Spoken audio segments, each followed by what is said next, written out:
I'm here today because my uncle lives in New Zealand. Well, he was murdered today in New Zealand. He was one of the ones at the masjid.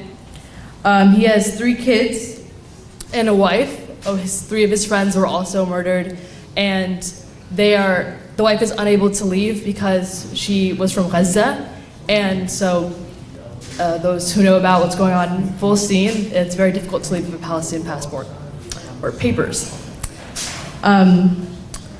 Also, for those of you who are at the khutbah today, Imam Khalid told us about why this is happening, about white supremacy and the role we should push ourselves to play. I had friends tell me that what happened today doesn't make sense. We cried together because they're right. The terrorist attack today does not make any sense. I wish I could say I wasn't used to this feeling. Phone calls inform me that one of my family members or friends has been killed, tortured, put in jail, are not foreign. Today my uncle was murdered, and Gaza, my father's hometown, was bombed. I say this because it's important to remember that attacks like today are not new. It isn't to take away from the tragedy of the Christchurch shooting. I want to show that for many in this room, tragedies like these are not isolated, and for many there is a history. Racism, Islamophobia, and discrimination are global issues. They take on new forms everywhere they go. So yes, our tears may be fresh, but they know a rotten past. My tears fall for the martyrs. I think about how my community in Palestine remembers martyrs.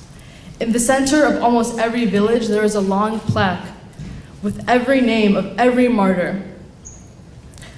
I saw my friends from Sudan post online all the names of those who have died in the revolution so far. How will we remember the fallen?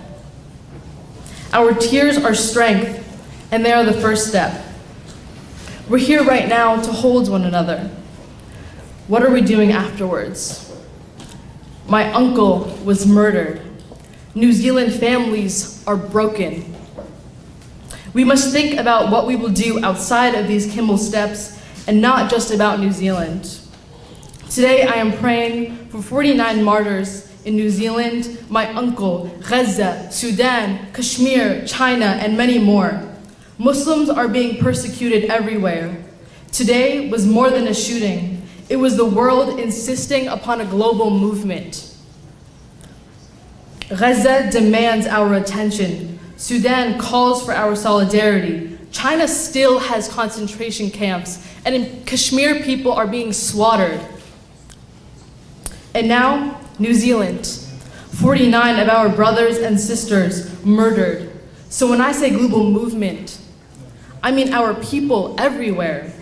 We all need each other, our voices, our actions. New Zealand is not alone. It is one of many and will not be the last unless we take this vigil and run with it. Take this solidarity and make the change that we all deserve. Make the change we've wanted and deserved for far too long. Inshallah, everyone who was killed today in New Zealand and everywhere else is granted the highest level of paradise. And inshallah, we call for justice in their name until we return with them. Thank you.